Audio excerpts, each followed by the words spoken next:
Well, welcome to another episode of the SFL podcast.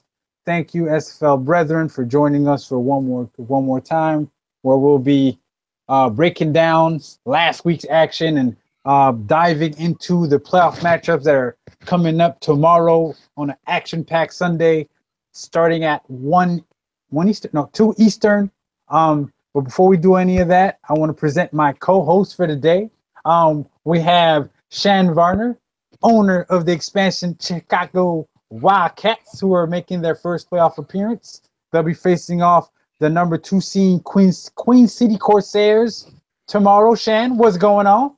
What's up, man? I'm glad to be here. And our other co-host for today, ladies and gentlemen, we are honored to have the webmaster, the new defensive coordinator for the Dallas Roughnecks, Mr. Liam Crotton. Sir Liam, thank you for joining us this evening.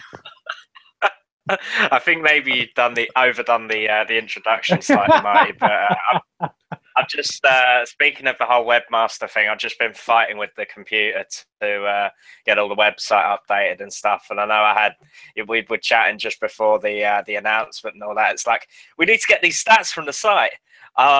Okay, let me just chuck all this stuff your way, and I'm just like copying like big screenshots of the site to send over to you, so you've got the info that you need. But it's all come good. But I'm glad to be here. Thanks for the welcome as a new defensive coordinator for the Roughnecks. Glad to be here. I don't like the fact that you're on the west side, so now I'm gonna have to face off against you. I don't appreciate that very much, Liam, but that's okay. I can't wait to see what you put forth on the field. Shad's just glad he doesn't have to face me, I guess. So. Absolutely. Alrighty. And last but certainly not least, we have the commissioner on the call with us as well tonight. Cam, would you like to say a few words, or you want us to just carry on? I guess he's busy tying up some loose ends, so he'll catch up with us when he has a second. So we're gonna wrap up week 12 a little bit. We're gonna take a look at the matchups and how the season closed. We're going to begin with. Give me 1 second, gentlemen. We'll do a little bit of screen sharing.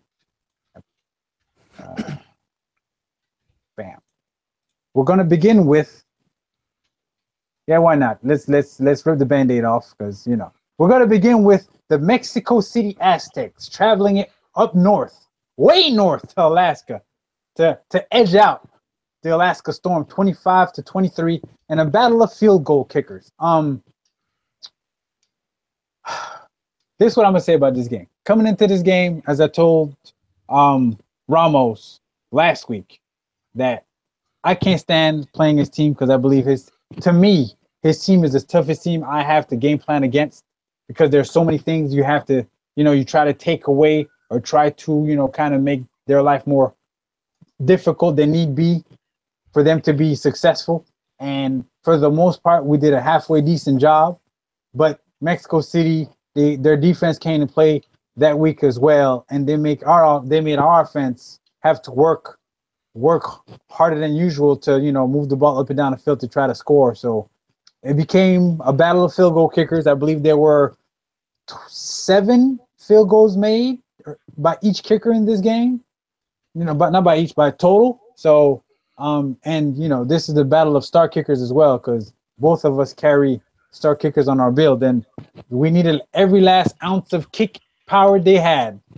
So congrats to Ramos being that number 1 seed in the West. Liam, I don't know if you got to watch this game a little bit. Give me your thoughts about what you saw.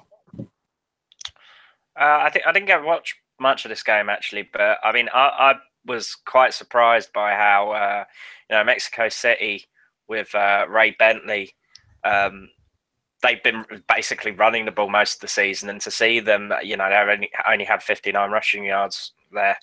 It was quite a surprise to me. We know that Matt Wilson is a good QB, but Ray Bentley really has been kind of running roughshod over the rest of the league, and the rest of the Western Conference. But it's 2 playoff teams here.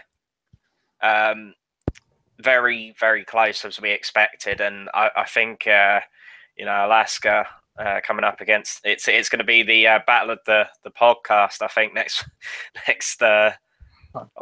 tomorrow actually. So the battle of the podcast between you and Andy. So I'm sure he'll have a few choice words if you get the better of him next week. Shan, is there anything you'd like to add to about this game a little bit? Maybe off the stats that you see in front of you, or you want to move on to the next one? No, I mean, both teams played a great game. Matt Wilson, he stayed clean the whole game. I think that was one of the biggest turnarounds. And, going back to what Liam said, both of y'all agree with the kicker. But, just the turnover, which, Cochran only had one. So, I think that keeping Ray Bentley to 26 carries for 68 yards, I think Alaska did a great job there and kind of giving a blueprint from Alaska's defense and what Andy's got to face tomorrow. So it was a great game. I enjoyed it. A very defensive fought battle between both two teams, and it was a really great game. Awesome, gents. We'll continue the breakdowns in a little minute. Cam, you on? You want to touch upon some?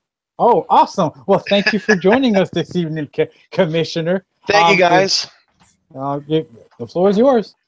Yeah, I said it's a historic week in the SFL, and then you said, well, I guess he's tied up, and I'm like, what? And then there we go. So that didn't go as well as I'd planned. But gentlemen, I just want to express this is huge, guys. This is huge. No one knows about it. I have been working with a Twitch executive for 9 weeks to get the deal done. And this is not something that comes easy. Oh, just get on the Twitch front page, no big deal. No, they only put 6 people on in prime time a day. And think of all the people that stream all the different types of games and all the games that are current and relevant and esports centric and all sorts of stuff. And think about a little old SFL, man, taking a game that's 10 years old, bringing it back from the dead, getting people involved in it that know and see the potential in the league. And it all culminates on a Wednesday night when we get to showcase just who we really are to the mass public, really for the first time. I could not be more excited. I can't wait to see what the media push on our behalf is going to look like on that page, and the turnout that for that championship game is going to be something ridiculous, something we've never seen before. I think you're going to see former NFL players in there. I think you're going to see, obviously, we announced also today, our redesigned brand, our identity, what we're really trying to distinguish ourselves even from ourselves. SFL seasons 1 through 9 were nothing short of, outstanding and so much fun, with all the friends and all the, people that have come together, built friendships, built relationships with, not just for me, but for everyone else in the league. That's all been done over the last 4.5 years, but the next 4.5 years, just who knows what we can accomplish in the next 4.5 years. It's going to be a ride, people. And I hope everyone is pumped, and I hope everyone is, we're not done. We're not done, folks. We still got plenty more announcements to roll out. We just aren't finished with them yet. But yeah, this championship game, these playoffs tomorrow, you get a taste, right? All the people that have been with us all this time, you're going to get a taste of what professional looks like and sounds like as we move forward starting tomorrow with these SFL playoffs. I hope you're blown away. I can't wait. I mean, last year's were good. You know what I'm saying? Every game had play-by-play and commentary last season. I can't wait to see how you step the game up. Just not just with the play-by-play and the commentating, but also with the presentation. I know you got something special in store. I can't wait to see what that looks like. Yeah, huge shout out to Ryan Moats, man. This guy's been grinding. He really, believes in our product, and a lot of his work is with me behind the scenes. I talk to him almost every day. Sometimes if I don't talk to him tomorrow, I talk to him 3 times the next day. This guy, all the logos and branding that you saw from our announcement, all done but from scratch. From nothing that he did. He's worked on 3D renderings and all sorts of stuff. And he's really put in the time and the effort to elevate the SFL. And it just speaks to the potential that he saw in it when he first got here. And I think that he's pretty thrilled about, getting to see his stamp on this product, and we're gonna run with it, and it's gonna be gorgeous. Okay, I can't wait. So do we have a tentative date for the championship game, or is it set in stone? It is a set in stone, locked in Twitch sponsored deal. Wednesday, October 25th, 7 Central, 8 Eastern. We're going to have a fully fledged pregame with film breakdown, player and owner interviews, top 10 plays of the year, so much more. Allowing us to capture our new audience with the history of our league, a plug for the documentary. Just going over and educating the mass market on who we are, what we do, why we're so detailed, how the game works, what are you watching, what's gone into everything over the course of the week, that type of stuff. So it's the education of exactly how this, beautiful idea that's come together as a mixture of a lot of people's ideas. It's going to be a lot of that. I also, which was not put in with the major announcements because I didn't want to take away from it, but Chris Curtis will actually be here at SFL headquarters for the SFL conference finals. That will be a doubleheader on Monday, October 9th. So he will be doing play-by-play. I will be doing analyst for the first time in league history. Curtis, I'm telling you guys, it's just crazy. It all is connected. Curtis had a Rocket League tournament in my hometown the day before, and through Twitch, got to fly out and contribute to that tournament. So a big opportunity for him, and then obviously a big opportunity for our league to do that. So we've got playoffs, the conference semifinals tomorrow. Then we have the conference finals Monday, October 9th, and then the SFL championship game Wednesday, October 25th. I know that's a longer wait than you. That's 2 weeks and 2 days, but I can promise you there's going to be plenty of content and material. We're going to be marketing this. We're going to be pushing this. We're going to be doing interviews on popular YouTube channels and getting the word out, and getting Ryan out into the public just a little bit more. And so there's going to be a lot going on between now and October 25th that's going to keep plenty of people, everybody engaged really on what's happening here in the SFL heading into season 10. I'm excited about just what's ahead. This championship game, like the influx of just people that have questions or are curious about what SFL is. Oh, football. Okay, I haven't seen this one before. Let's give it a chance and let's see what that looks like. And then to just kind of ring them in and give them a kind of like maybe not a history lesson at the beginning, but with the pregame, giving them being so thorough with it. I truly believe that we'll be able to garner a lot of folks' attention that evening that we hadn't garnered before. So I can't wait for myself, and having you doing color. That's gonna be interesting. We'll see. I We'll see. We'll see. I'm not, I'm more than happy to pass the mic to, Chris. I think, when we talked, if he were to do analysis of our league, I just don't think that it would be as good.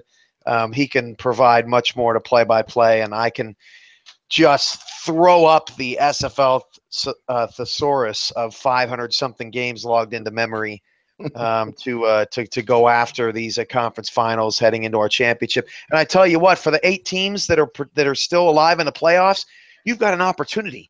You've got an opportunity to play in front of thousands of people. And when I say thousands of people, I'm not just throwing that number out there just for kicks.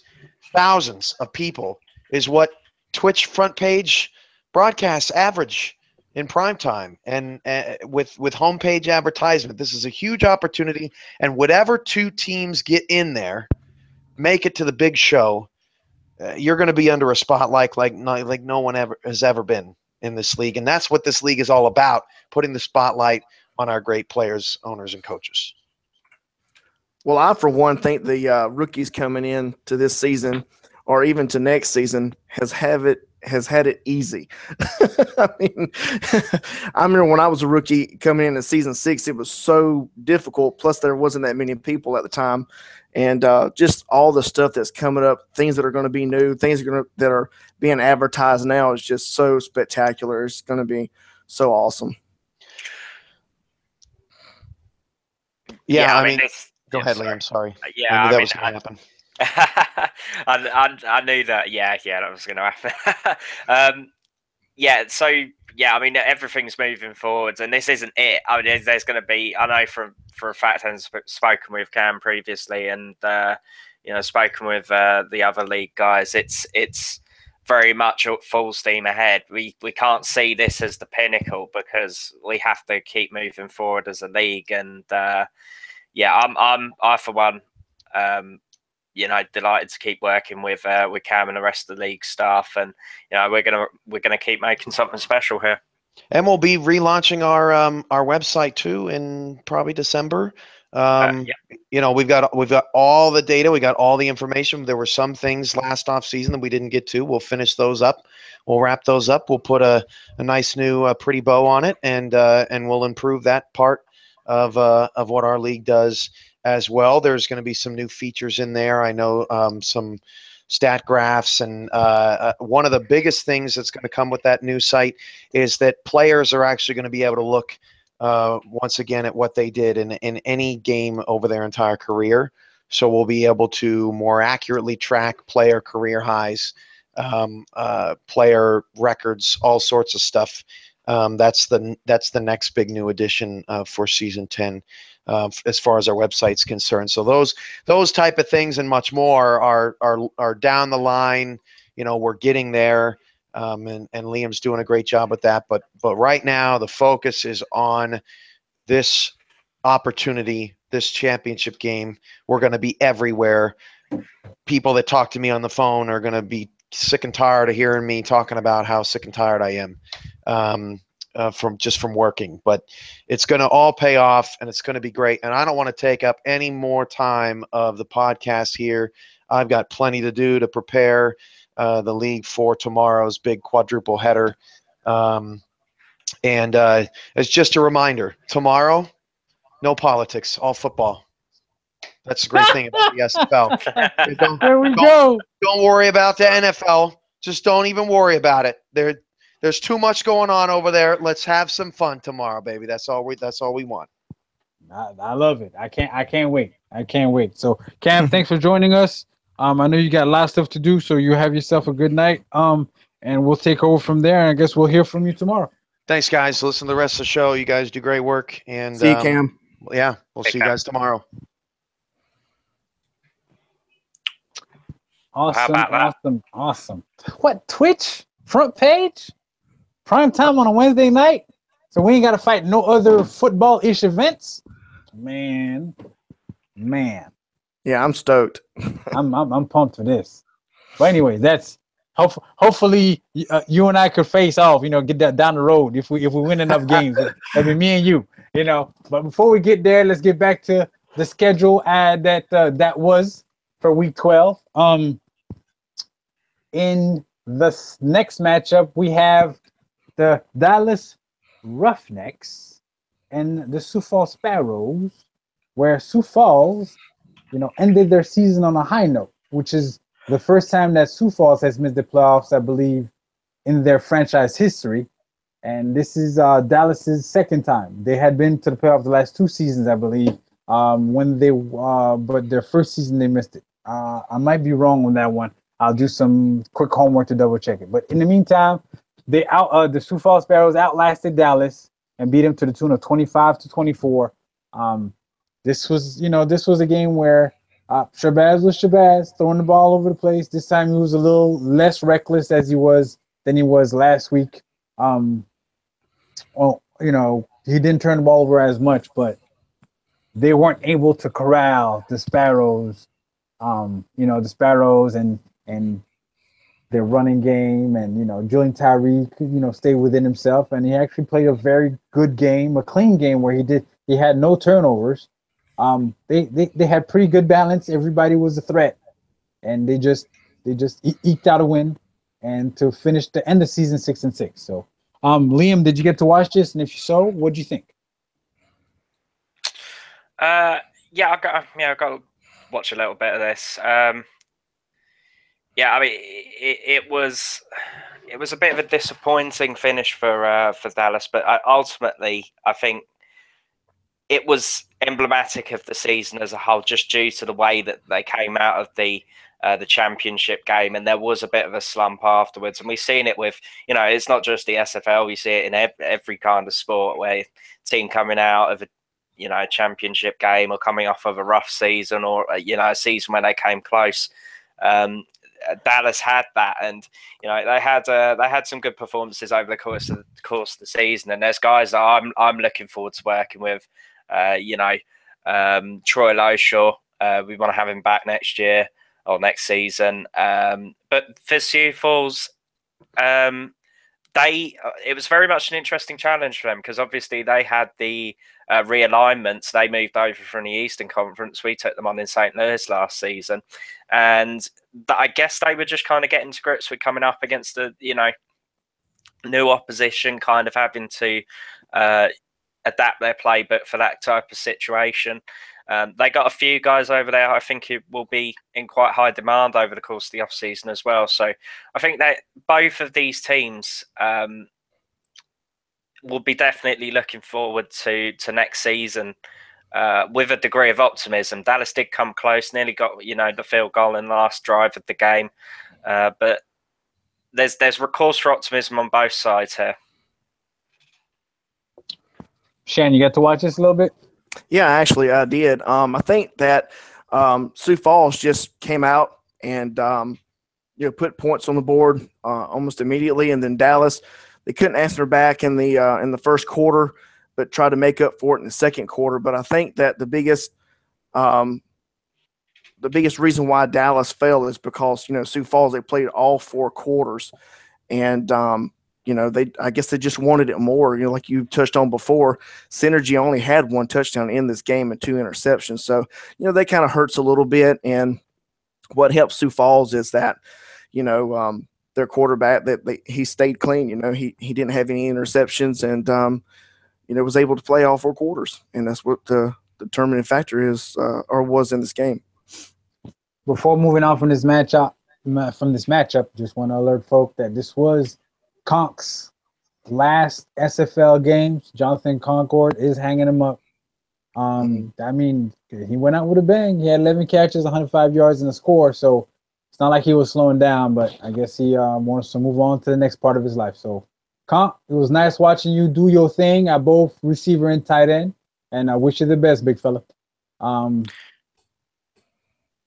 Yeah, I know that Mac would have liked to have another season with Jonathan Concord, but ultimately it wasn't to be. And that's disappointing. But it's it's going to be an off season of change for us in Dallas, and certainly I think we're looking forward to it with optimism, and we're going to find the next Jonathan Concord because he was such a big figure for the club. So. in the tail of any given Sunday or Monday or Tuesday or sometimes Thursday, the San Antonio Vaqueros. No, Vaqueros. There you go. I got it. The San Antonio Vaqueros.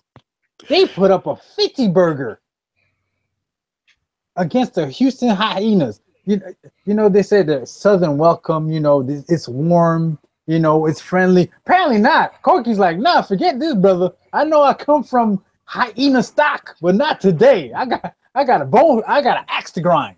And wow, did that axe get ground to fine dust. 55, man, Jason German and Daly Holder. My goodness. You know, it didn't help that that Houston, you know, William Choice got hurt, I believe, 2 plays into the game. Like, I believe on his second touch, it was all she wrote. And from there, Houston had to play uphill. And it was just, it's like they ran to a buzzsaw. They ran to an angry team that felt like they should have had a more successful season. And San Antonio put on a show, man. Shan, what do you think of this game? I think it was actually heartbreaking for Houston.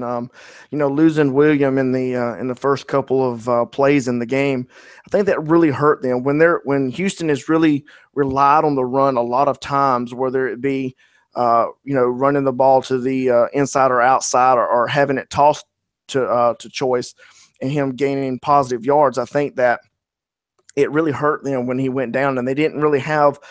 I'm not going to say they didn't really have a passing game, but there were more out to, you know, the short out kind of passes and the short routes and those kind of things. And they didn't really have anything in the passing game to just really overwhelm San Antonio. So once they lost Choice, I think they pretty much, you know, they relied on him a lot. So when they lost him, it you know, it shows in the score that they just didn't have anything else. They relied everything on him. And Cody Cantrell just couldn't get it done with 40 attempts and 19 completions of 145 yards, no touchdowns, and 6 interceptions. So, you know, with those short passes to Choice, he's able to get out and get positive yards off of those. And then, you know, when you rely on the quick outs and they shut those down, I mean, San Antonio's defense did a phenomenal job of keeping the wide receivers at bay. With, you know, they had 23 tackles,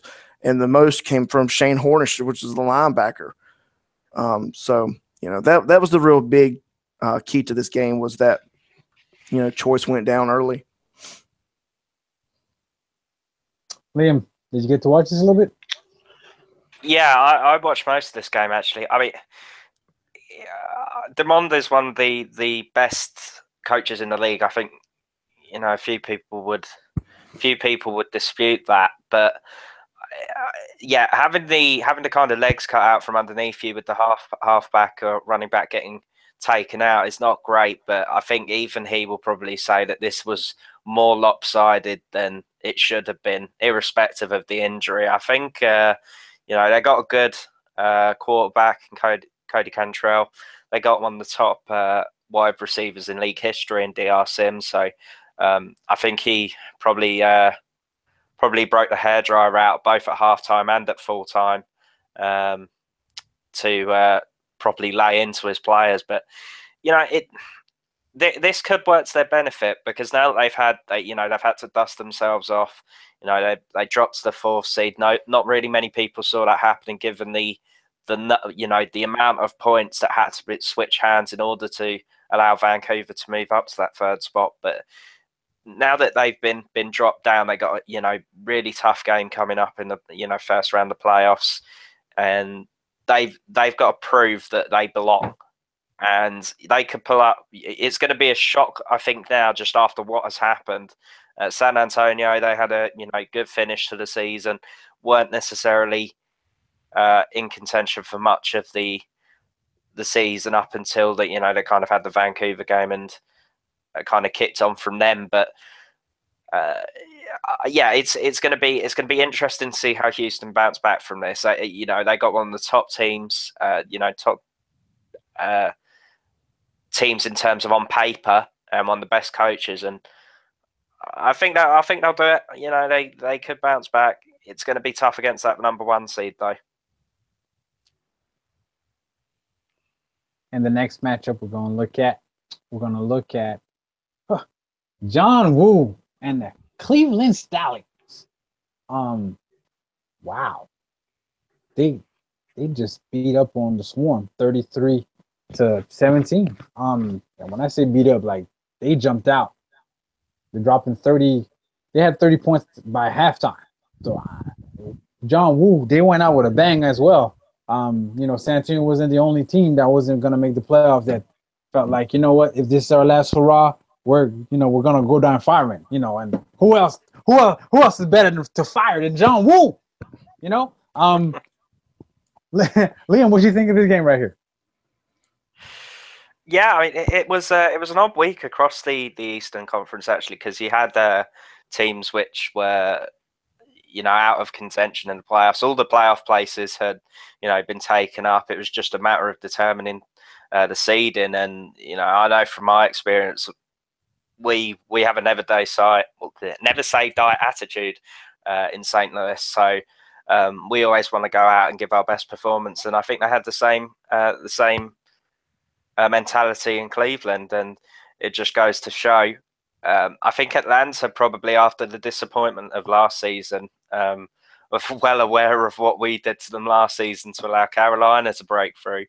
But they deserve to get into the playoffs, but they have to do better than they did in this game. They just couldn't break down this stiff, strong Cleveland Stallions defense. Their offensive yardage wasn't too bad, but my word, those turnovers, they just killed them. They got to play better. They got to play smarter in the playoffs. Shan, what do you think of this game right here? I totally 100% agree with Liam. I think the turnovers from Woods is really what put Atlanta behind, and then them trying to recreate success. They just couldn't get past that defense of Cleveland. And Cleveland, I think, came out and like Liam said, they had something to prove in this last game, and I'm not sure if that was the case, or Atlanta's like, hey, we made it to the playoffs, let's take a rest here. I'm not 100% sure, but Atlanta put up 441 points. Of total yards on offense. So, I think they did what they could, but the defense of Cleveland is really what held them in this game. And Cleveland had the time of possession with 22 minutes and 48 seconds, and just able to edge out and play all 4 quarters. Yeah, in a battle. I'm sorry. Go ahead, Liam. Yeah, just to add to that, I'm not necessarily sure Atlanta did go into it with that mentality. Obviously, with the disappointment of last season, they did have a degree of something. They wanted to make sure that they made a professional job right up until the playoffs start, and they had the same problem that a few other teams faced, such as Chicago, in that they just couldn't close out the regular season with a win. Speaking of that, exactly. In another game of playoff participant against team that was whose season was ending last week. St. Louis bows up, shields up last week, and wow, I see why you got hired as defensive coordinator. The St. Louis Gladiators, they held their own, and they defeat the playoff-bound Chicago Wildcats 20-14. Going into this game, I need both y'all to go, to kind of give me your mindset about what you were expecting out of this game, what you planned, and then what you saw perspire. Or perspire? Wrong word. What you saw play out. We'll start with Shan.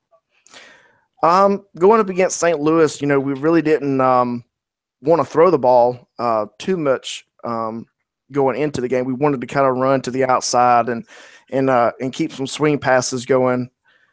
We knew that St. Louis had a really, really good secondary, and we didn't want to throw the ball deep too much. But I think really what happened is we had that turnover, and they put 14 points on the board in the first quarter. So ET, as much as I love to watch him sling the ball, I didn't want him to. But at that point you have to start coming back, and you have to start getting back into this game. So and it showed in the second quarter where we went down and we scored a touchdown. But I think the biggest thing that we need to work on going forward, and this is for next year's also, not just going into the playoffs here, we got to limit him to turnovers. He threw 5 interceptions in this game. He only had 204 yards and only 2 touchdowns. So getting him involved is really what I wanted to do, but was unfortunately we couldn't get him to throw short like we wanted him to. We wanted him to get behind the linebackers, and where we have seen St. Louis struggle before in the middle and great post routes ran by that. Our defense just, I don't know where they was in the first half. I just don't know. We made a lot of mistakes on defense. There was passes thrown to corners, and they just couldn't come away with the interceptions. I really don't have a significant way to look at this, because in my eyes we should have won this game. But St. Louis's defense was really, really outstanding, and they've been outstanding for the last 4 or 5 games. So I knew that they were going to be a great team defensively, but to me, Chicago should have put them away and kept the game close. Liam, maybe not the game plan per se, but your mindset coming into this game, what you were expecting, and did it play out the way you expected? Yeah, well, coming up against Shan, he's a good friend of the St. Louis organization. We got good rapport with him, and we coming into this game, we knew that we were going to be up against it, because Chicago, with all the talent that they got over the offseason, with E.T. King, the MVP, and just elsewhere on the roster, we knew we were going to be up against it. And our offense, since coming in as the offensive coordinator, it has very much been stop-start, and we go through Fennell and Swain. That's pretty much it. We got a decent quarterback in Ethan Alexander, but we have to rely on getting through with the running back and the tight end. So that was the real kind of key thing for me. In terms of the defense, I have full faith in what Dwayne and Colin were doing on defense, because we had the same scenario last year where it's we're coming into the last week of the season, we're not in the playoffs, we got a big game that we want to win, because there's a little bit of rivalry going on with Shan. So yeah, we wanted to make sure that we came out strong, and for me it was really making the most of opening up the running lanes for Fennell to the outside, and also utilising the draw plays in order to give him a few holes to break through on the inside as well. So, just kind of mixing it up and really giving ourselves a chance to put points on the board. And we did that in the first quarter.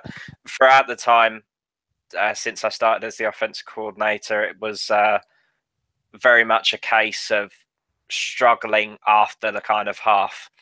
So I was glad that we did put a few points on the board, even if it was just field goals in the fourth quarter, just to give us a bit of a cushion to avoid a close run finish. But ultimately, our defense did the job, and I'm glad to have been able to learn from Dwayne and Colin, because they really prepped me with the skills that I think I would need going into the defensive coordinator in the West. So all props to them from that. I take no credit for that in terms of the defensive side of things, but we did definitely have a far better day on offense than I was expecting against the tough Chicago D. So, yeah.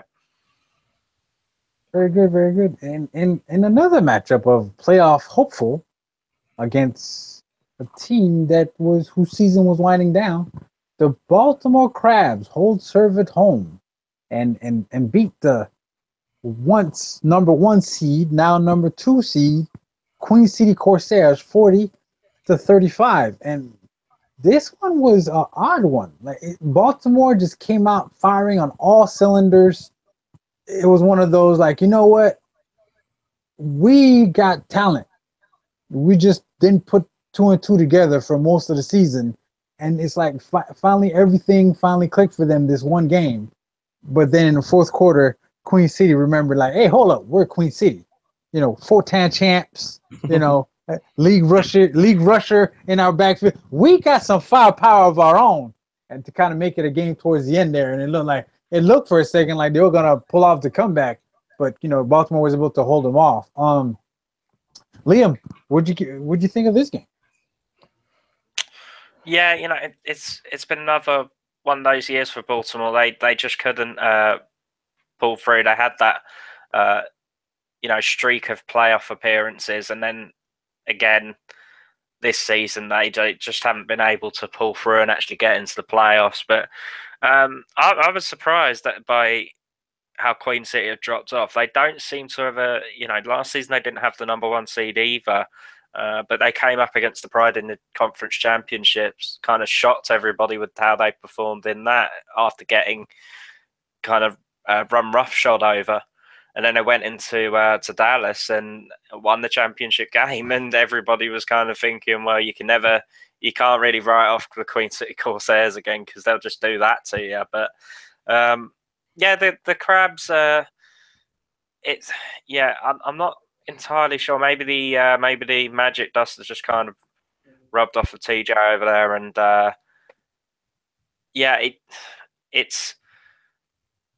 it's just I just think they need to just shake things up a bit in terms of the build. Maybe maybe utilize some alternate positions. They got quite a few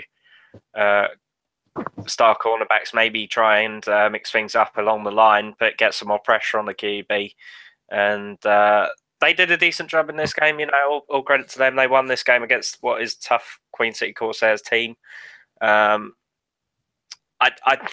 Queen City is still my pick for the championship, just because we saw last year you can never write them off, and I think it's going to be the same case again here. Shan, you got to watch this a little bit? Oh yeah. I think Matt South did he played a phenomenal game. He had 3 touchdowns. He had 323 yards in the air. I honestly think that Baltimore came out to play. And Queen City, I don't think was ready for it, right away. I mean, they were just putting the ball down the field whenever they wanted to. Caswell tried to come back, in the second half, but by then it was already, 3 scores up.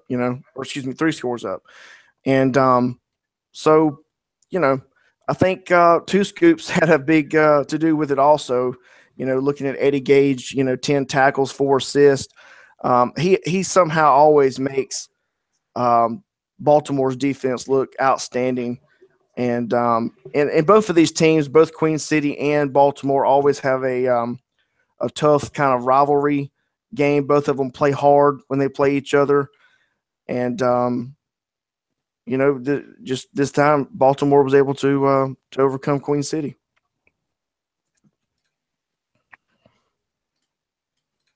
Next game on the schedule, Tallahassee asserting themselves. They're like, when most teams they're heading to the playoffs, they're like, we'll sit our starters. We don't want them to be hurt. We'll play them a quarter. Let the backups get some run. And then we'll prep for the playoffs. Tallahassee, that's not how we roll in Tallahassee. We're gonna come to play, and we're not taking our foot off the throat till the ref says you're KO. And wow, they did a number on Carolina in this game. Tallahassee beat Carolina 56-27 in their home finale. Wow, Tallahassee. JCK went ham. Christensen, Yes, that's how many Christians are in his name. It's crazy. He did his thing, throwing the rock, no turnovers, and the defense. Carolina looked like they were finna put up a fight. And then Tallahassee comes out that locker room after halftime. It was like, nah, Carolina, we done peeped your game, and they put up a shutout in the third, and that was the difference in the game right there. When Carolina got shut down, Tallahassee dropped 21, and that was all she wrote. Shan, what'd you think of this game? I mean, I think you hit it right on the top of the head, Marty. I think that Carolina came out to play. I mean, Mark Biddix threw for 398 yards with 3 touchdowns.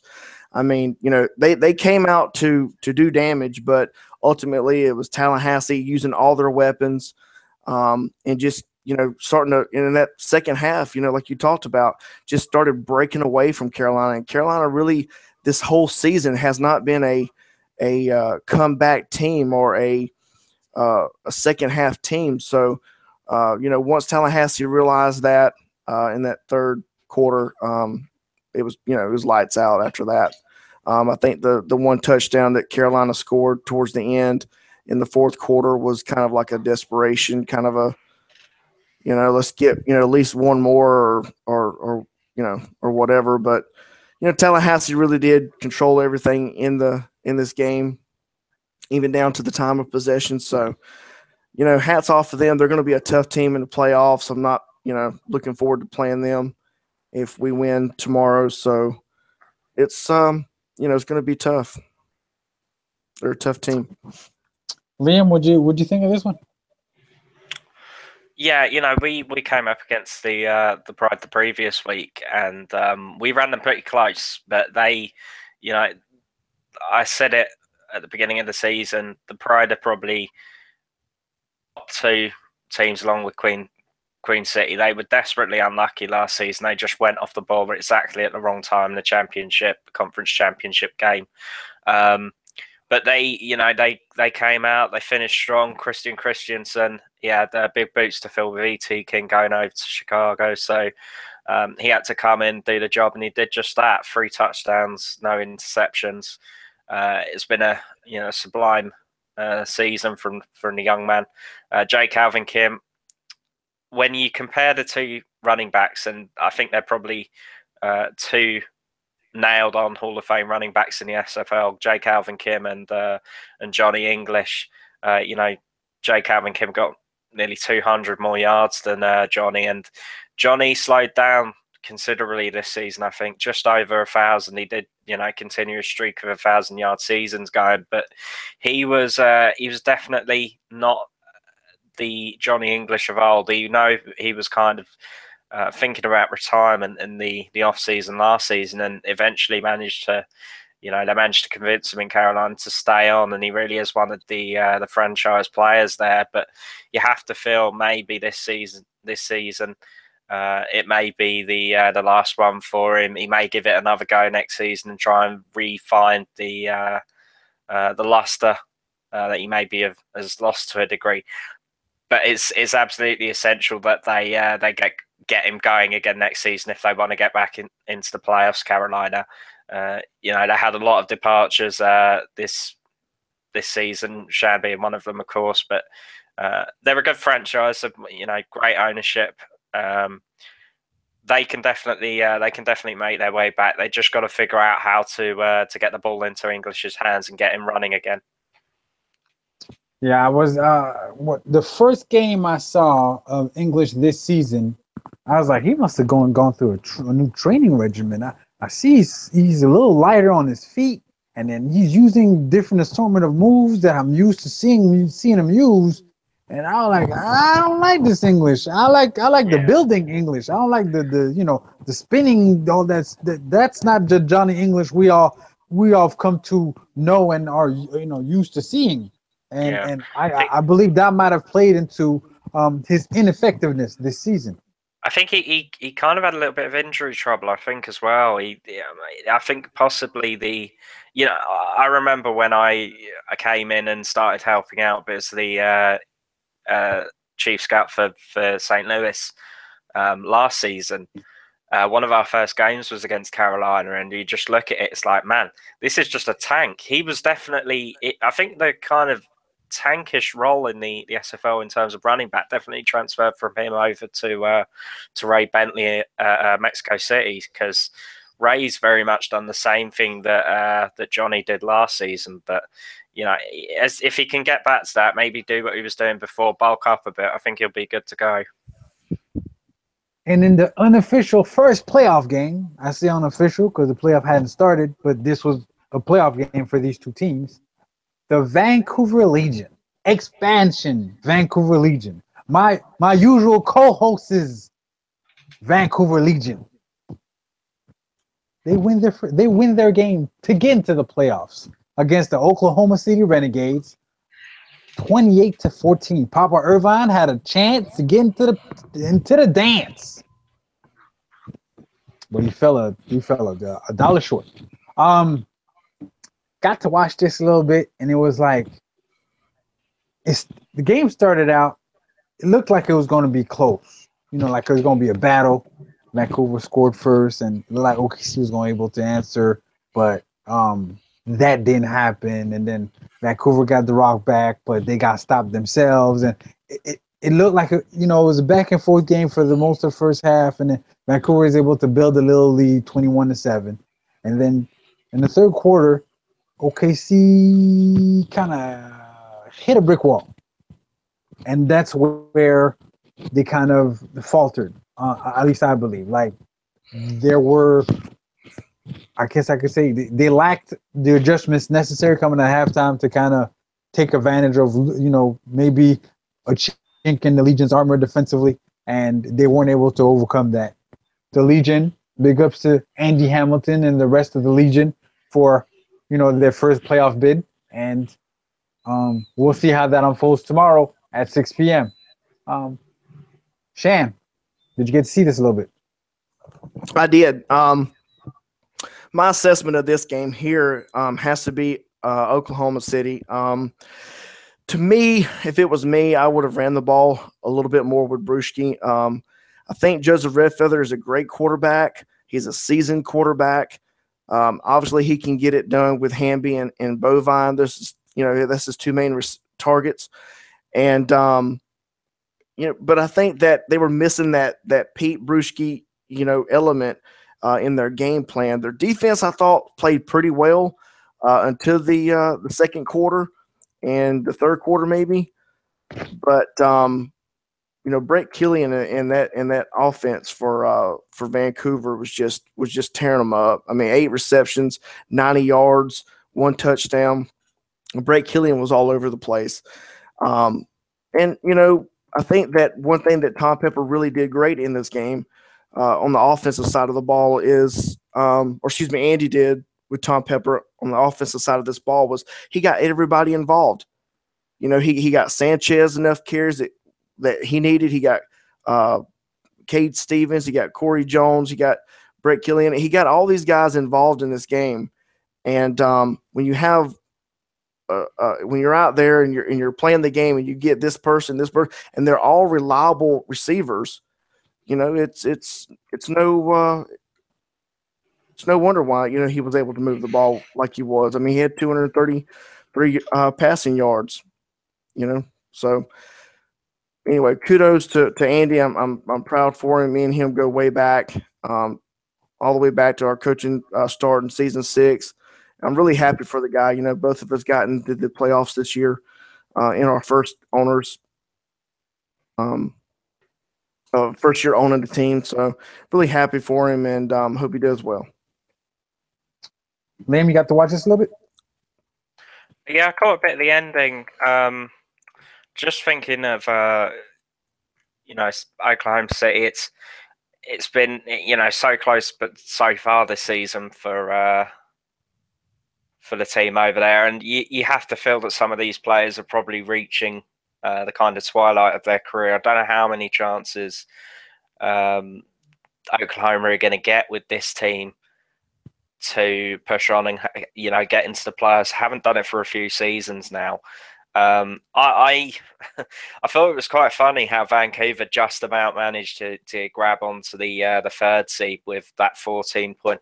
I remember after the kind of shock in the Houston game with so many points being put up, it's like need the 14-point win in order to get into that third seed, and they just about pulled it out. Just getting a win was the most important thing, but I had a bit of a chat with Andy Marty, and I don't think he fancied coming up against Alaska in the playoffs. I think he wanted to maybe just let that field goal go through and get the fourth seed instead, so he could dodge a potential encounter with you. But maybe breaching confidentiality there in my discussions with Andy. But that's just my take on it. I think he's just had to take a phone call. So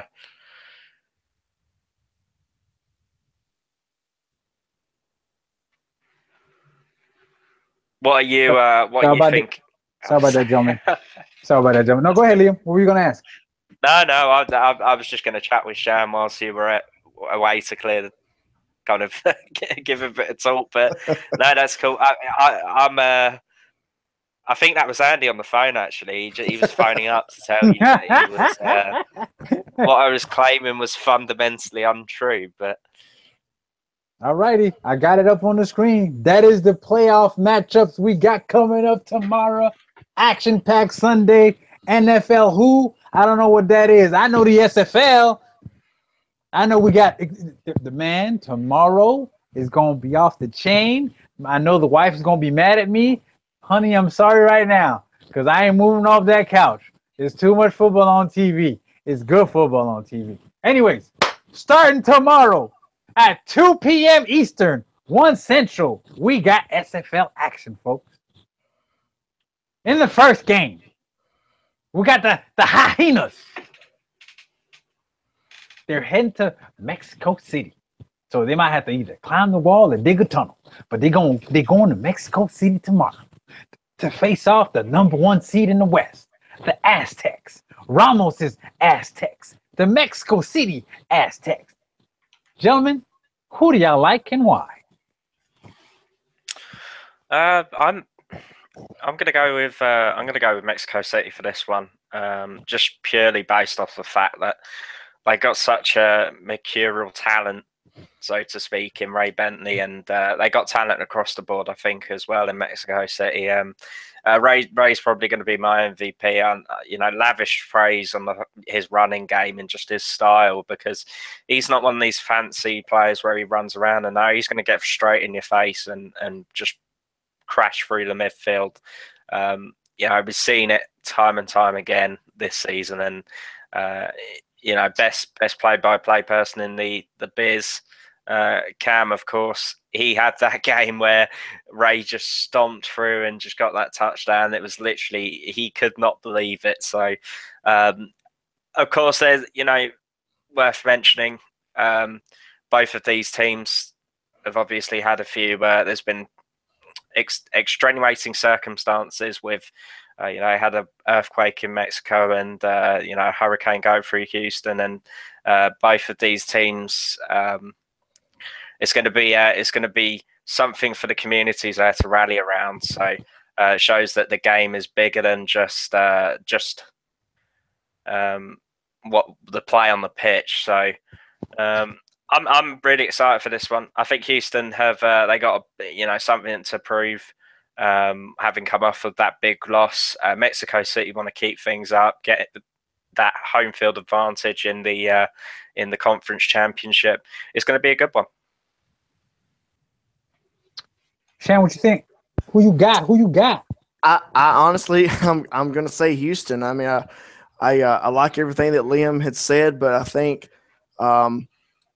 Choice is going to get very heavily involved in this game. I think Houston doesn't really have anything to lose at this point. I think, like Liam did say, that they're angry about San Antonio coming in there and putting a 50 burger on them, and I think they're out for some revenge football. And Mexico City, they need to bring it because Houston is going to 100%. Okay. Tail of the tape. These teams played once this in the regular season. It was at Houston, where Houston prevailed, 31-24. That's what I have got up on the screen right now. In that matchup, it was basically a nip-tuck game all the way through until the fourth quarter arrived, and that's when Houston kind of pulled away and Choice kind of took over the ball game at that time. Do I think it's gonna be, is going to happen again? Can Mexico City make the adjustments necessary to take advantage of what they feel might be Houston's weakness on defense and vice versa? I got their regular season numbers right in front of me. Mexico City had the number 2 scoring offense. They had the number 3 rushing offense. Houston's defense was number 3 scoring, and they had the number 7 rush D. So right here, you got strength against strength. Houston doesn't let people score. Mexico City scored with the best of them. Ray Bentley was a problem. Problems are good, okay? So Ray Bentley was a problem for teams to stop. And Houston was, they were about average stopping opposing running games. Now, conversely, this is where I believe this might be problematic for Houston. They had the number 14 scoring offense.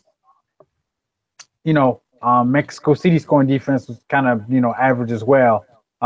Mexico City's defense is average, except when it comes to stopping running backs. They were dead last this year and stopping the run. Houston's rushing offense was kind of average, but if Choice gets hot, if William Choice gets hot again, and you can take over a game for Mexico City. That being all said, no other team gives me headaches when having to plan like Mexico City. And because of that, in this close matchup with Mexico City holding serve, I like Mexico City to eke this one out. Probably by 7. It's going to be a high scoring thing, probably mid-30s, maybe a 35-28 or 35-31 kind of deal.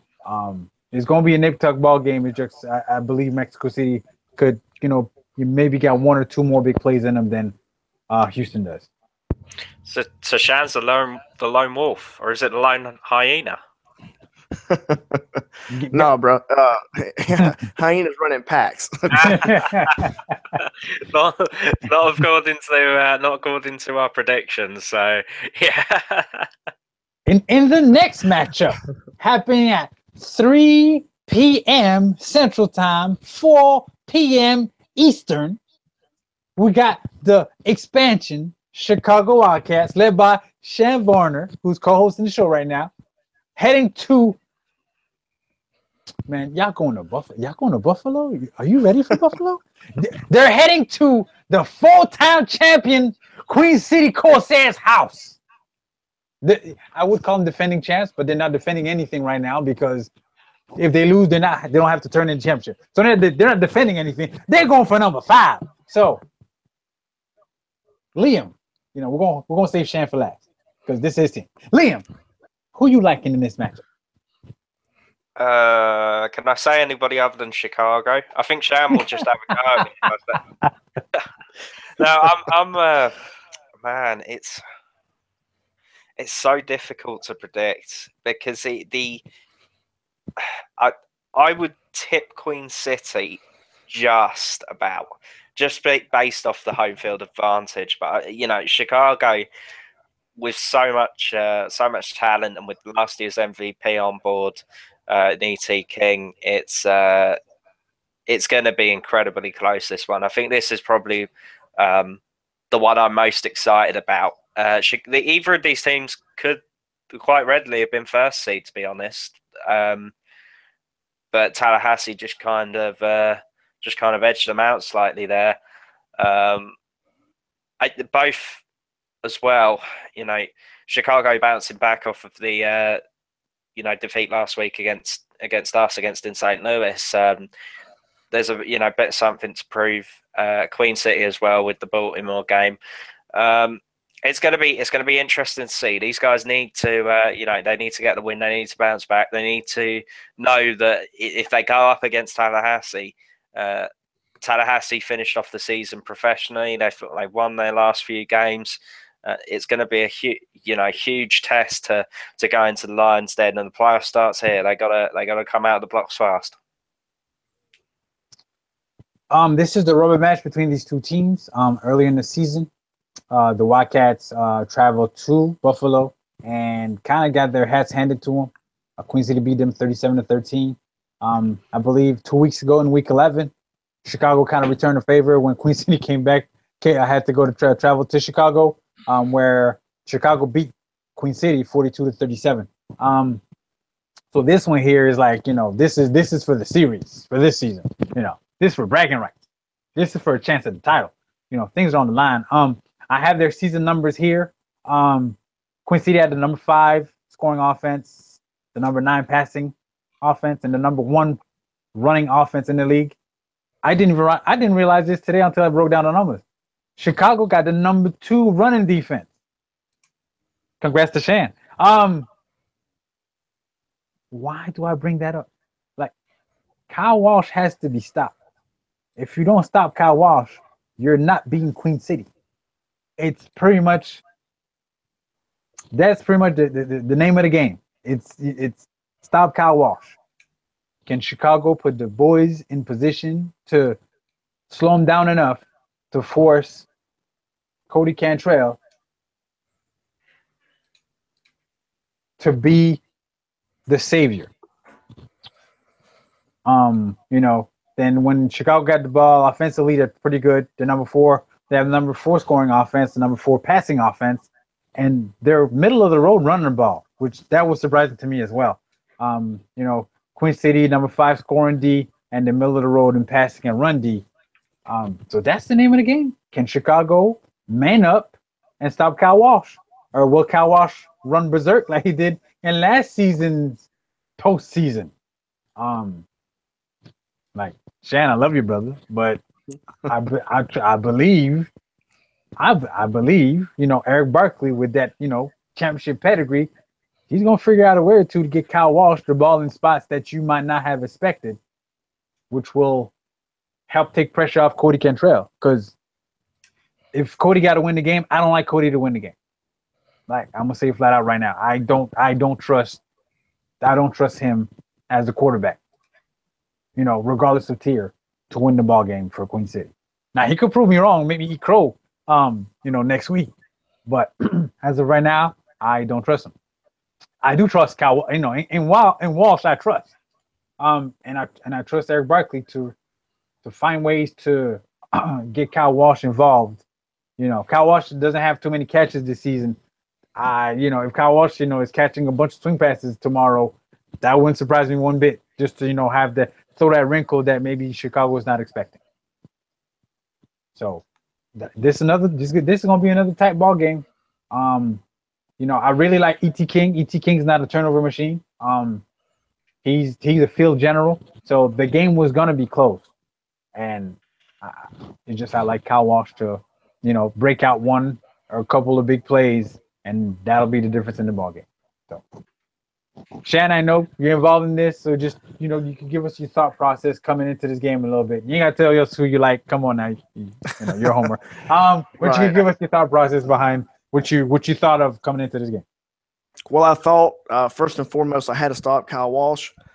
I think defensively we're going to be able to do that, and we wanted to play sort of some some man to man. That if Caswell has to throw the ball, he's going to throw the ball into coverage. So, looking for that tip drill that you like to point out so much, Mighty.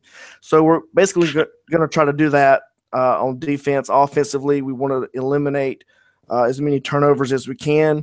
We're going to take advantage of the no-star corners, and throw some things out there that Eric's not expecting. He ain't the only one that has been to the playoffs. He is a veteran coach, and I'm new at this. ownership thing. So it's going to be a good game. It's going to be the season series matchup. Both of us coming off of a loss, and both of us need this win. Fair enough. At 5 p.m. Central Time, 6 p.m. Eastern, you got the upstart. You were red hot because they had won 1 million in a row after a terrible start. Vancouver Legion traveling up north. Yes, north of Vancouver. How's that possible? It's possible, people. Look at a map. Traveling north to Alaska to face off against the Alaska Storm. Now, mind you, this is another rubber match. The Storm took the earlier matchup in the season. Vancouver, in the second matchup, they had a great play, game-winning play. 80-yard touchdown pass down the left sideline to win the second game. So this is, like I said, this is the rubber match. This one, and this time it's for real. On this one, gentlemen, I'll go last. Shan, if you'd like to, chime in on this one. Okay. I'm actually going to go with Vancouver on this one. I think that they do enough all around to to maybe stop that Alaska offense. I know defensively, Mighty, you hold the key to that.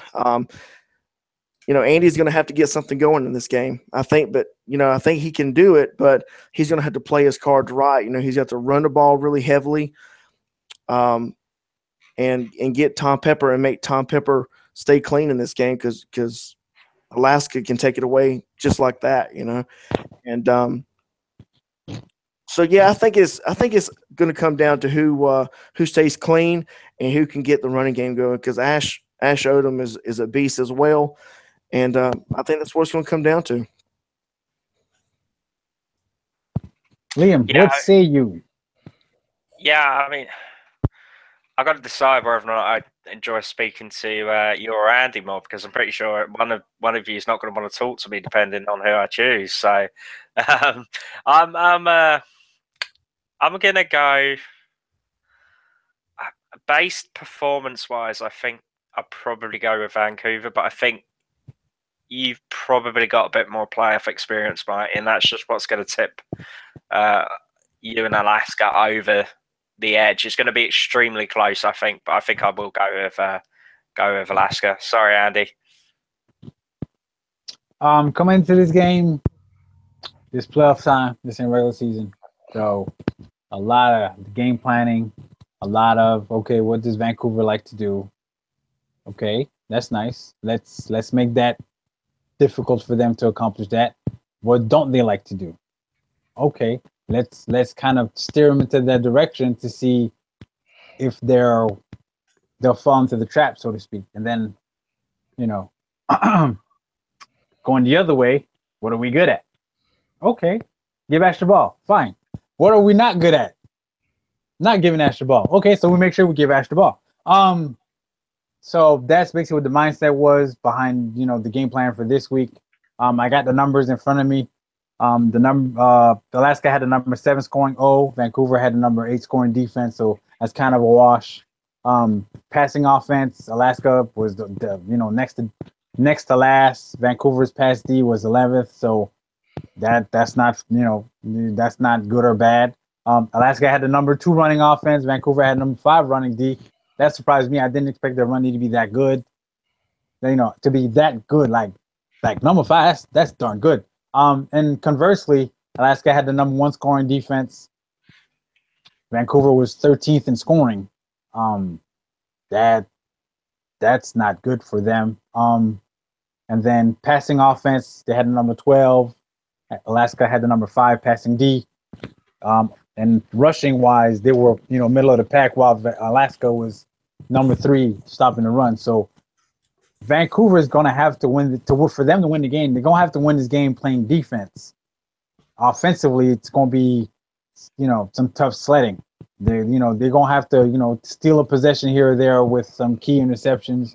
Maybe they could force a fumble for them to be able to pull out this victory. Because if it's not for that, like it's going to be tough sledding. And then for Alaska, they got to be careful with the rock their own selves because, if they get too loose with the football and start, if they're leaving it up there for those high caliber defensive backs to take away, they won't bat an eye. They'll take those away and, turn those into points for Vancouver. So, I did all I could. James and I kind of put a plan together, and hopefully the plan is a successful one. So we'll see tomorrow what unfolds at 6 p.m. Eastern, 5 p.m. Central. And to close out the day, listen, this is far from least. It's last, far from least. We got the Atlanta Swarm. My dude Mark Chisholm, taking his traveling band of like sound effect. It's not even, I can't even quantify. So I'm gonna just say zzz. The sound effect is traveling down to Tallahassee. It's a battle for that. It's battle for that state line right there. They're traveling to take on the number 1 seeded, top record in the league, rocking the yellow. Oh, I'm sorry, it's not yellow. It's gold and purple. The Tallahassee Pride. Tomorrow, 7 p.m. Central, 8 p.m. Eastern. Who y'all got? Liam, let me know. The Pride. They're just Atlanta have done brilliantly to get here, but the Swarm just aren't good enough to beat the Pride. Unfortunately, this is probably the most clear cut for me of the games. I think Houston had a difficult week last week, but I think it was stuff which was out of their control, so they couldn't really do a lot about it. They would have been the 3rd seed otherwise. With Atlanta, it's just first time getting into the playoffs. And they've done well to get here, and they can build on this. But I think they're going to come up against an elite team in Tallahassee. I'm not sure they're going to have enough to get past them.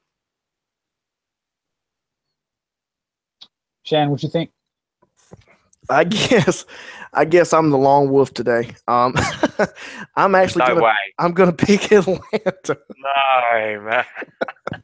You see, it's not that I dislike Atlanta. Let's make that clear. It's just that you're coming up against one of the best teams in the league, and yeah. And I totally agree with that. They are coming up against the best team, but I think, Boo Chisholm can get going. I think, Hollywood can get going. In their first meeting, Atlanta held Kim to -6 yards.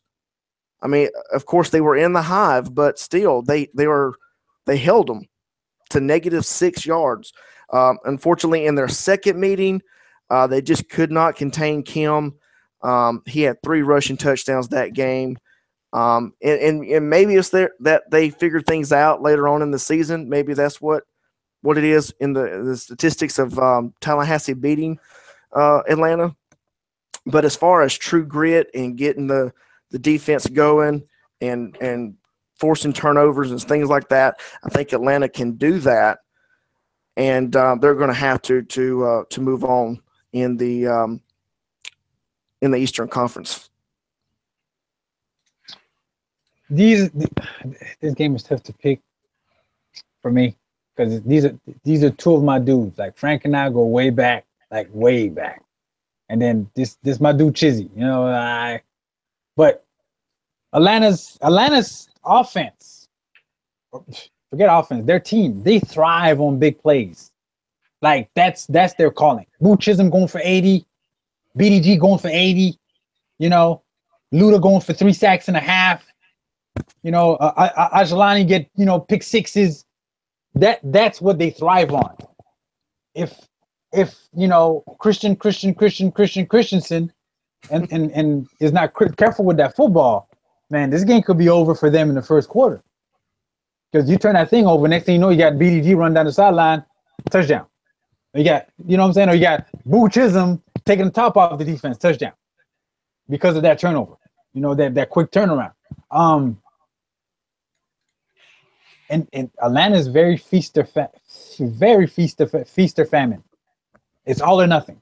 They don't go 80 play drives in 12. They don't go 80-yard drives in 12 plays. They go 80-yard drives in 2. They take 35 from BDG, and then they get the other 45 from Boo. Or vice versa. And that's just that's the nature of the Swarm.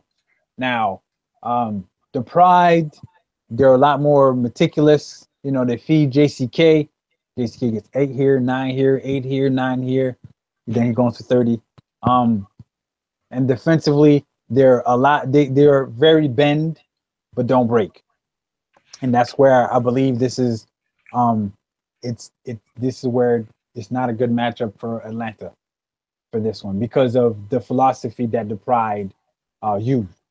You know, to run their team. You know, they could prove me wrong tomorrow night. You know, I ain't. All I'm doing is picking games. You know, about what I saw. Like, and for them, this is another game that's a rubber match for these two contestants. Earlier in the season, as you were saying, Atlanta took the home game. You know, they won 24-20 at the Hive.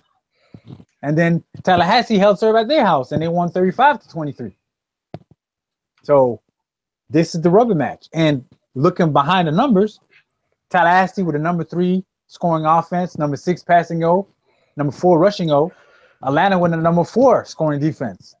And the number 13. See, this is where it's going to hurt them. They got the number 13 passing defense. So there are plays to be made for Tallahassee if they have the time. Because, you know, Luda is coming. You know, if you take too long, Luda's going to hurt you.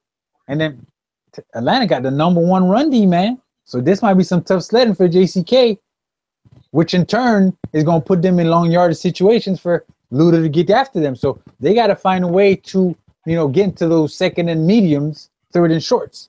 And then you look at the flip side, Tallahassee, hey, they ain't too bad their own self. They got the number 2 scoring defense. Number 12 against the pass, though. So, again, for them, same deal. Boo Chisholm's out there lurking. Eric Vincent's out there lurking. If they fall asleep or their pass rush can, you know, if their bookends can't get there, they're like, play's going to be there for Atlanta to get down the field. Atlanta's pass, you know, did number 9 scoring offense, number 5 pass O. But this the numbers that surprised me for Atlanta. They're number 10 rushing. Like, you think BDG would be higher up, but no. So sometimes they struggle to get in the ball. And that's where I believe Tallahassee's got them. So I like Tallahassee in another nail biter, you know, another one of those 3 to, you know, 1 possession games in the fourth quarter, and whoever can pull it out, pulls it out. And that's where I believe Tallahassee gonna pull this one out. So yeah, I guess I'm a sucker for home teams because I picked all the home teams in this one. But hey, if last season showed us anything, the home team don't always win. Because I remember the conference semifinals last season, 2 of the home teams went home. So, you know, I could be proven wrong in a quick hurry. A couple things. I'm sorry. Go ahead. Go ahead. No, go ahead, Shan. I was gonna say a couple things that I wanted to throw out real quick. Is one, you know, Tallahassee. They a lot of times they play man to man. I've seen it throughout the season here, so that might be some big plays down the field that Chisholm and Taylor and Vincent can get down the field open on them. And the other thing I wanted to mention was back over here in the number 4 going up against number 1, you have a kicker that's going to you know, may have the difference in that game, and as well as in Alaska and Vancouver, you have that kicker that might get that extra set of points that you might need. Fair enough. So those are the matchups for tomorrow, beginning at 1 p.m. Central, 2 p.m. Eastern. So basically from about 2 to 10. Like, just sit on the couch, get you a nice drink, get you some chips and dip, if that's your thing. I'm a meat pie lover myself, so I'll probably have a whole meat pie to myself and probably have the boys with me. The wife, baby, I love you. I'll make it up to you, baby. I promise. So a full day of SFL action tomorrow. Full day beginning at 2. We had the big announcement. Championship game is on Twitch. Gonna be Wednesday night, 8 p.m. Okay, October 25th, 8 p.m. Championship game. Gonna have some pre-game, some film breakdowns of the championship game participants going into the ball game. Gonna be on the front page. Gonna be promoted on the front page of Twitch. So be there. Tell a friend. Let them know. SFL new logo. Man, listen. Hold on. Let me get on. Y'all see this right here? I know y'all see it right here because y'all on YouTube. So y'all see this right here. See that new redesign logo? It looks nice, don't it? It looks sleek. Oh yeah. It's smooth. Okay. Like I was telling the rest of the owners, season 10 is gonna be interesting. I think I got a theme song for season 10. I ain't gonna break it out yet because it ain't season 10. We're still in season 9. Playoffs on the line. Tomorrow, 2 p.m. Gentlemen, do you have anything to share? I don't. No, I think that's probably it. I mean, just good luck to everybody. Everybody's, striving to continue in their hunt for the championship game. I'm not that cordial. I'm not that nice. I don't wish none of y'all good luck. None of y'all. I want to win. Yikes. I want to win. Okay. I want to win. Winning is fun. Losing, not so much. The participation trophies, that ain't for me. You can keep it. I want the championship trophy. That's what I want. So, anyway. So what are you saying? You want to meet me in the championship game? Is that what you're saying? Come on, brother. It's me and you, baby. It's me and you. On that note, I want to thank Liam and Shan for joining me on the call, on this call for today. Hopefully Andy's back next week, to kind of lead this thing because, it's a little work to put this thing together. So, in the meantime, gentlemen, y'all have a good evening. We will see y'all tomorrow in the chat rooms for a full day of SFL playoff action. Yes, sir. Peace. Thank you for having me. See you guys.